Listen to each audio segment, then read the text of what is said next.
Hello दोस्तों, स्वागत है आप सभी का। पिछले वीडियो में जब हमने सुदर्शन चक्र पद्धति की बात की तो बहुत सारे लोग उसमें कंफ्यूज से हो गए कि ये रिजल्ट्स जो इसमें दिख रहे हैं इससे लेना चाहिए या लगन कुंडली में जो दिख रहे हैं उससे लेना चाहिए। देखिए, लगन कुंडली में और खासकर जब हम बात विमशोत्तरी दशा की करते हैं तो होता क्या है कि कोई एक ग्रह की दशा बहुत लंबी चली जाती है। अब शुक्र जैसे ग्रह हैं वो 20 साल तक की अपनी दशा दिखाएंगे, तो आखिरकार उस पूरे अवधि में आपकी आत्मा, आपकी सोल किस तरफ बढ़ेगी, उसे बढ़ाएगा कौन? आपका दिमाग। तो आपका माइंड जो है उस ड्यूरेशन में कैसे काम करेगा, ये चीजों को हम सुदर्शन चक्र पद्धति से देखते हैं। आगे की तरफ जब हम बढ़ रहे हैं वो हम कैसे बढ़ेंगे, ये सवाल का जवाब उससे देखा जाता है। जबकि पीरियड अच्छा जाएगा, बुरा जाएगा, ये जो चीजें हैं ये निर्णय आपकी लगन कुंडली पर होंगे, क्योंकि फाइनली पूरे ब्रह्मांड का जो अंश आप हो वो आपका एक लगन है। ठीक है, इसलिए जो कोई सी भी चीज आपको आपके लगन में अलॉट होती है वही फाइनल रिजल्ट में कन्वर्ट होती है। इस समय हम एक कुंडली को देखेंगे। इस कुंडली के अंदर कुछ फेल्योर्स मिले प्रिडिक्शंस के अंदर, जहां पे मुझे लगता था कि ये काम होगा, काम तो इनका होगा, उसमें तो कोई दो राय नहीं है। कुछ बारीकियां भी थी जो कि यहाँ पे समझ में आई। उस आधार पे हम ये समझ पाए कि क्यों व्यक्ति के साथ ये चीजें हो रही हैं। जैसे कि आपके सामने ये एक लगन कुंडली है। अगर इस लगन कुंडली को देखा जाए तो इसमें जो जीव बन रही है वो राशि बन रही है इनकी धनु राशि। वहां पे शनिदेव मौजूद है। कहीं ना कहीं जब जीव तत्व पे, आत्मा के तत्व पे शनि का प्रभाव होता है तो व्यक्ति को अपनों से दूर रहने का कष्ट और दुख महसूस होता है। साथ में रहें तो भी दूरियां बने, या फिर किसी वजह से, प्रोफेशन की वजह से भी व्यक्ति दूर रह सकते हैं। तो इसके अंदर पहला ये कॉम्बिनेशन तो मौजूद है इस चार्ट के अंदर। ठीक, अब वो कॉम्बिनेशन मौजूद है तो क्या जो शुरुआत जन्म से लेकर पढ़ाई करने तक साथ नहीं रहे, लेकिन कब हटे, कैसे हटे, ये छोटे छोटे से सवाल होते हैं जिनका जवाब पकड़ना जरूरी होता है। अभी भी उन्हीं पे खोज चल रही है, लेकिन अब समझने की कोशिश करिएगा। हमें ये तो समझ में आया कि यहाँ पे जो इनका एक जीव तत्व राशि थी उस पर शनि की मौजूदगी थी, जो इस बात को दर्शाते थे कि कहीं ना कहीं व्यक्ति को अपने जिंदगी में अपनों से थोड़ा सा दूर रहना पड़ेगा। अब जो दशा है, सबसे लंबी दशा, वो है शुक्र की महादशा। शुक्र में ऐसा क्या है जो कि हमें ऊपर से समझ में नहीं आ रहा था, इसको समझने की कोशिश करेंगे। ठीक है, और फिर यहीं से सुदर्शन चक्र पद्धति पे भी जाएंगे। एस्ट्रोलॉजी में कोई भी चीज एक सिंगल पॉइंट एनालिसिस नहीं होती, उसको आपको हर डायमेंशन से लेना ही पड़ेगा। इस कुंडली में अगर हम बात करें, शुक्र की दशा की बात करें तो क्या कहेंगे हम? सबसे पहले शुक्र की दशा जो है अपने आप में धन देने वाली दशा होगी, क्योंकि ये होरा लगन के स्वामी की दशा मानी जाएगी, पहली बात। दूसरा, ये लगन कुंडली के छठे भाव का स्वामी है, इस वजह से सर्विस की बात होगी, संघर्ष की बात होगी, परेशानियों की बात होगी। ठीक है, इसके बाद हम बात करें तो शुक्र जो है वो लाभ भाव के भी स्वामी है, इस वजह से कहीं ना कहीं शुक्र को लाभ भी देना है, इसमें कोई दो राय नहीं है। प्लेसमेंट देखा जाए तो अष्टम भाव में बैठे हुए हैं। अष्टम भाव में अगर बैठे हैं तो छठे भाव के स्वामी होकर अष्टम में आके बैठे हैं। कहीं ना कहीं आठवां भाव जो है वो क्या दर्शाता है? डिलेस दर्शाता है, अनसर्टेन प्रॉब्लम्स को लेके चल रहा है आठवां भाव अपने अंदर, क्योंकि इसमें प्योरली अनसर्टेनिटी है। तो यहाँ पे छठे भाव के स्वामी होकर सर्विस के अंदर एक अनसर्टेनिटी का फैक्टर तो जुड़ा ही जुड़ा। ठीक है, इसके बाद हम थोड़ा सा नवमांश में पहले आ जाते हैं। हम जब नवमांश में आते हैं तो हम देखते हैं कि शुक्र जो है वो उच्च राशिस्थ हैं। अब शुक्र उच्च राशिस्थ है नवमांश में, इसको देख के क्या रीड किया जाए? पहला कि शुक्र विवाह के कारक ग्रह होते हैं। ठीक है, और कारक ग्रह होकर अगर वो उच्च राशिस्थ हो रहे हैं तो उसे अच्छा माना जाए। बात तो सही है, क्योंकि नवमांश कुंडली में वो विवाह के कारक ग्रह माने जाते हैं।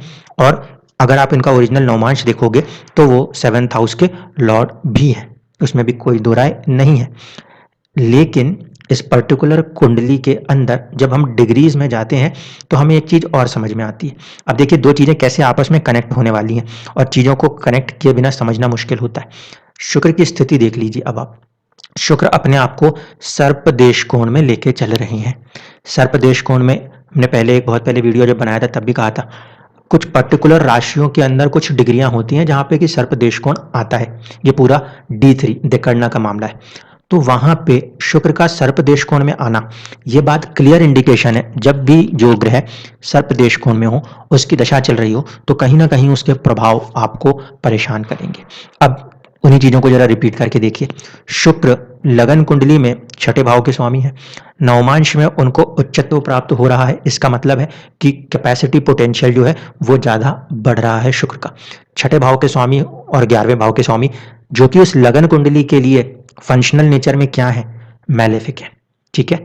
उनका नवमांश में बलवान हो जाना, जिंदगी में संघर्ष क्या होगा, नेचुरली बढ़ गया, पहली चीज। दूसरी चीज, सर्पदेश कोण में होने के कारण इस पूरे पीरियड में एक जकड़न सी महसूस हो रही है। अब देखने का नजरिया है, व्यक्ति जो है वो रिसर्च साइंटिस्ट है, आउट ऑफ इंडिया उनका काम हो रहा है, ठीक है, तो अर्निंग्स गेन्स सब कुछ हो रहा है। लेकिन अब ये कहां पे सर्प वाला फॉर्मेशन काम कर रहा है, ये फॉर्मेशन काम कर रहा है एक्चुअल में शुक्र के साथ, जो कि कारकत्व के आधार पे देखा जाए तो विभाग के कारक माने जाते हैं या वाइफ के कारक माने जाते हैं, ठीक है। तो यहाँ पे अपनी फैमिली को छोड़ के दूर जाना पड़ रहा है, रहना पड़ रहा है। एक तो वो दंश हो गया, सर्पदंश। दूसरा, यहाँ पे अगर हम नवमांश को लगन कुंडली के तुल्य कर दें तो शुक्र जो है उनकी स्थिति चौथे भाव में बनती है। ये बात भी क्लियर हो गई कि अपने घर से दूर जाना पड़ रहा है।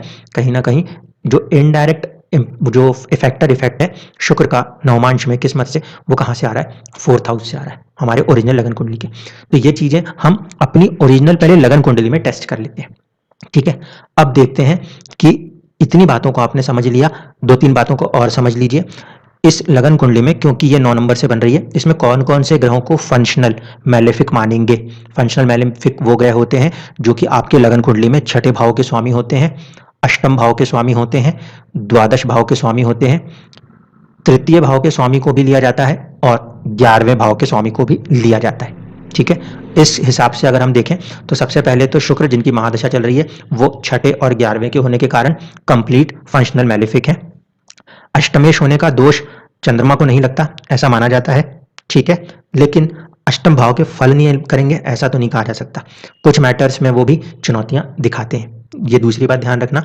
तीसरी चीज जो आपको ध्यान रखनी है वो ये कि मंगल यहाँ पे न्यूट्रल हो जाएंगे, क्योंकि उनके पास 12th हाउस होने के साथ साथ 5th हाउस है, इसीलिए मंगल को हम उतना ज्यादा फंक्शनल मैलेफिक नहीं काउंट करेंगे। हाँ, खर्चे और ऐसी चीजों को जरूर बढ़ाते होंगे, लेकिन बहुत ज्यादा बुरा नहीं करेंगे, ठीक। अब चलिए यहां से मैं शुरू करता हूं सुदर्शन पद्धति लगाने के लिए।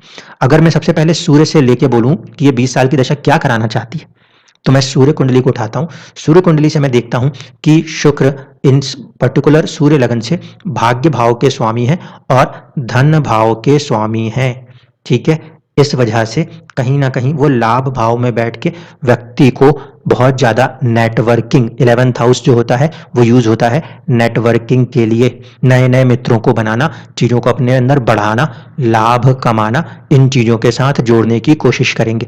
ये मत भूलिएगा कि उसके अंदर एक सर्पदेश कोण का प्रभाव काम कर रहा है, इससे इनकार नहीं करेंगे। इसीलिए आपको बंधन महसूस होगा, आपको जकड़न महसूस होगी, लेकिन कहीं ना कहीं वो जो दशा है वो 20 साल की दशा अपनी तरफ से आपको एक भाग्य, वो भी आप देख लीजिए हायर लर्निंग्स, ठीक है, क्योंकि आप रिसर्च साइंटिस्ट हैं।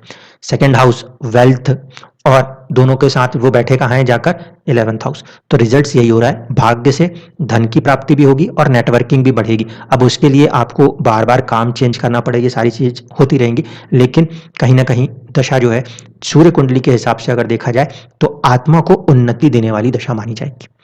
अब चलते हैं, सूर्य के बाद हमने बात कही थी चंद्रमा से देखने की, तो जब हम चंद्र कुंडली से देखते हैं यहां से हम अंतरदशाओं की बात करते हैं, ठीक है। अंतरदशाओं की जब हम बात करें तो आपकी जो दशा चल रही है उसमें अगर मैं आपको लेके चलूं तो आपके ऊपर शुक्र की महादशा में गुरु की अंतरदशा 2024 तक विद्यमान है। अब अगर मैं चंद्र कुंडली से आपके गुरु को रीड करूं, क्योंकि मैं अंतरदशा देखना चाहता हूं, तो मुझे चीजें कैसी दिखाई दे रही हैं। गुरु जो है वो चंद्र राशि के स्वामी है, यानी 1st हाउस लॉर्ड है, और साथ ही साथ वो आपके कुंडली में आपके 10th हाउस के भी स्वामी है। चंद्रमा क्या दर्शाता है, चंद्रमा दर्शाता है मन की स्थिति, उस समय जातक की मानसिक स्थिति क्या होगी, ये चंद्रमा दर्शाता है, ठीक। अब देखिए चंद्रमा जो है वो कहीं ना कहीं गुरु की राशि में बैठे हुए हैं, और साथ ही साथ वो गुरु चंद्र कुंडली से 10th हाउस के स्वामी है। इसका मतलब है कि 2022 के मार्च से लेकर 2024 के नवंबर तक आपके मस्तिष्क के ऊपर, मन के ऊपर कहीं ना कहीं अपने खुद की पर्सनैलिटीज को लेकर चंद्रमा से फर्स्ट हाउस लॉर्ड, और 10th हाउस का मतलब है स्टेटस को लेके कुछ ना कुछ चलेगा। क्या चलेगा? चलेगा ये कि ये जाके बैठे हैं 3rd हाउस में। परिवर्तन चलेंगे। किस तरह के परिवर्तन होते हैं 3rd हाउस से? 8वां होता है नेचुरल ट्रांसफॉर्मेशन, लेकिन 3rd होता है फोर्सफुल ट्रांसफॉर्मेशन, यानी व्यक्ति को अपने तरफ से प्रयास करके चीजें बदलनी होती हैं। एक तो ये हुआ। दूसरा यहाँ पे ये हुआ कि मन जो है वो ज्यादा लग रहा है किन चीजों में? राइटिंग्स वर्क्स के अंदर, वो भी अच्छी बात है। तीसरी बात इसके अंदर हम ये भी देख सकते हैं कि तीसरा भाव होता है हमारे साहस और पराक्रम का। तो 2022 के मार्च से लेकर 2024 के नवंबर तक जॉब तो मिलेंगी, लेकिन उसके बाद भी राइटिंग वर्क्स भी होंगे, और कहीं ना कहीं कुछ ना कुछ एक तरह से चुनौतियां उसमें भी महसूस होंगी। साहस और पराक्रम की मांग उस काम के अंदर भी होती हुई नजर आएगी। ठीक है। आपके जन्म कुंडली में ये जो ग्रह है ये वैसे ही वक्री मौजूद है, इसीलिए यहाँ पे इसका प्रभाव 3rd हाउस के इसके साथ साथ आपके वेल्थ के ऊपर भी हो रहा है। तो आप थोड़ा सा अपने वेल्थ को लेकर भी मन से परेशान हो रहे हैं। चंद्रमा भी मंगल के साथ बैठे हैं, जो कि चंद्र कुंडली से 2nd हाउस लॉर्ड हैं, लेकिन मंगल की पॉजिटिविटी समझिए कि चंद्रमा में वो भाग्य भाव के भी स्वामी होकर साथ में आ रहे हैं, तो दैट इज अ पॉजिटिविटी। और गुरु की दृष्टि यहाँ पर होना ये भी पॉजिटिविटी है। तो ओवरऑल अगर हम बात करें, सूर्य और लगन कुंडली से हमने ये देखा आत्मा किस तरफ बढ़ रही है। ठीक। अब हमने चंद्र कुंडली से ये देखा कि मन की स्थिति क्या है, मानसिक स्थिति क्या है। अब हमें चाहिए इनका प्रत्यंतर दशा का प्रभाव। तो इनके ऊपर जो प्रत्यंतर दशा काम कर रही है वो शनि की प्रत्यंतर दशा है। ठीक। अब वापस से एक बार लौट के आते हैं और हम चलते हैं हमारे ओरिजिनल लगन पे, जो कि सबसे अंदर की शैल होती है। तो यहाँ पे हम देख लें, यहाँ पे आपका जो लगन कुंडली है इसमें शनि के पास कौन कौन से भाव है? एक तो 2nd हाउस और एक 3rd house. 2nd house is a savings family और 3rd हाउस इज ए साहस एंड पराक्रम। तो यहाँ पे आपसे शनि जो है वो कहीं ना कहीं आपकी बचत को सेव कैसे करना है, उसके लिए कितना साहस पराक्रम आपको दिखा सकते हैं, इन चीजों के ऊपर वो काम आपसे करवा रहे हैं। ये प्रत्यंतर कब से कब तक है? ये प्रत्यंतर है आपका अगस्त से लेकर ऑलमोस्ट 2023 के जनवरी तक। अब शनि जो है वो इस पर्टिकुलर कुंडली के अंदर प्रत्यंतर में, क्योंकि हम बात कर रहे हैं, वो 10th हाउस से कोई डायरेक्ट रिलेशन नहीं रखते, लेकिन 10th हाउस पे अपनी दृष्टि रखते हैं, तो वहां पे वो चुनौती दिखाएंगे। और साथ ही साथ शनि की जो तीसरी दृष्टि है वो कहीं ना कहीं आपके साहस पराक्रम भाव पे। तो जब भी शनि की दशा चलेगी, लगन कुंडली के हिसाब से सबसे पहले देखिए लगन कुंडली के हिसाब से क्या शनि पॉजिटिव है, क्या वो त्रिकोण के या केंद्र के स्वामी बन रहे हैं? नहीं बन रहे। इस वजह से यहाँ पे 2nd हाउस का स्वामी न्यूट्रल होता है। 3rd हाउस के स्वामी को हम उपचय कहते हैं। जैसे जैसे उम्र बढ़ती जाएगी उनके अपने फल पॉजिटिव होते जाएंगे। ये लगन कुंडली से दिख रहा है।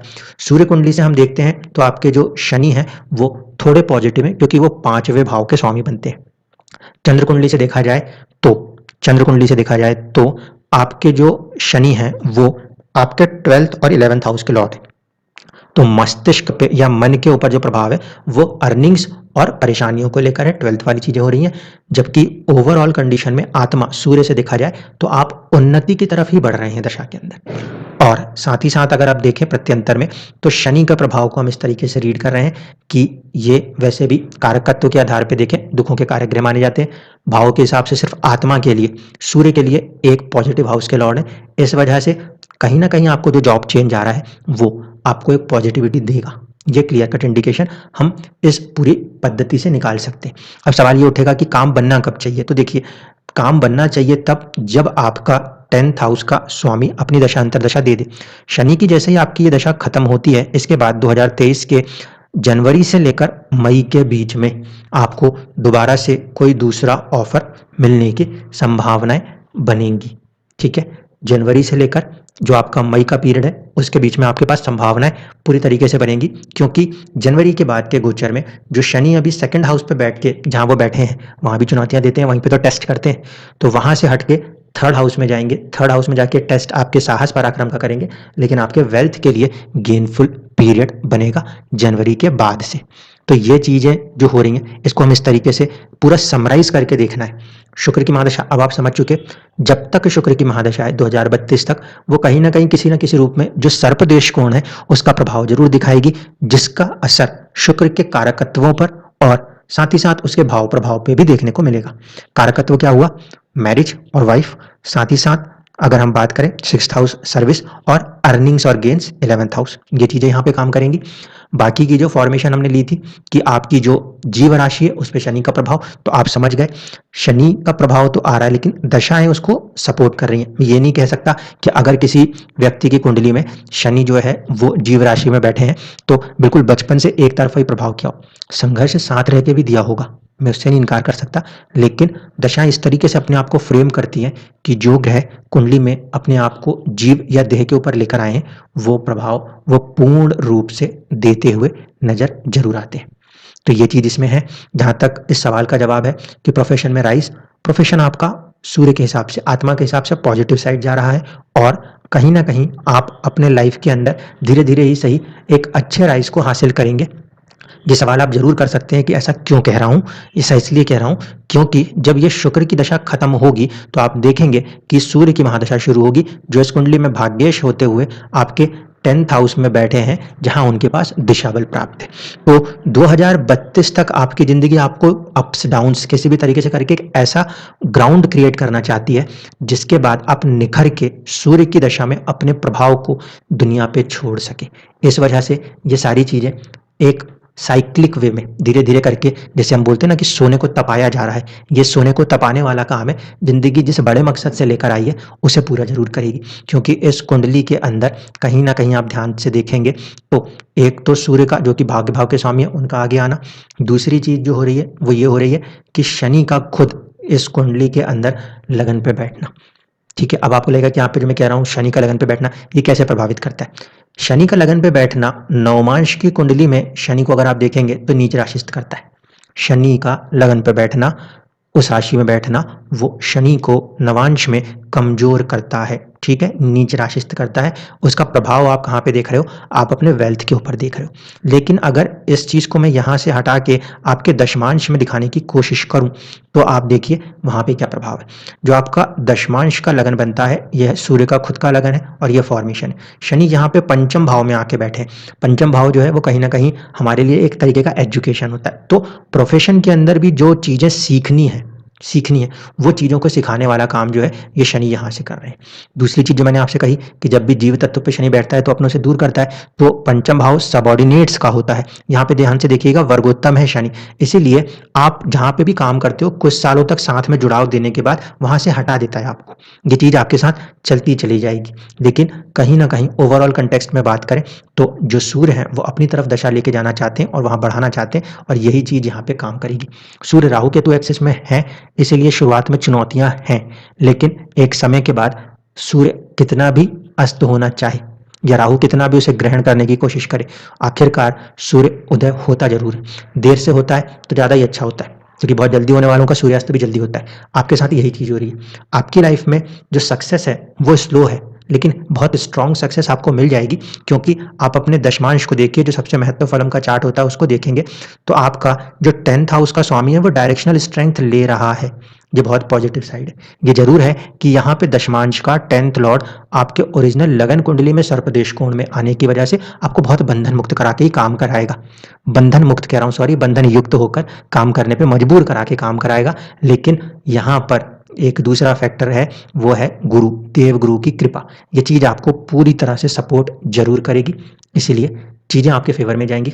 और बाकी श्रोताओं से मैं यही कहूंगा, किसी भी पर्टिकुलर पद्धति को लगाने से पहले इंडिविजुअल चार्ट्स को ध्यान से देखना है। लगन कुंडली में ग्रह जिस भाव के स्वामी है उस प्रभाव को लेके चलेंगे और सूर्य कुंडली बताएगी वो किस तरह से पॉजिटिव या नेगेटिव लेके जाने वाले हैं। धन्यवाद।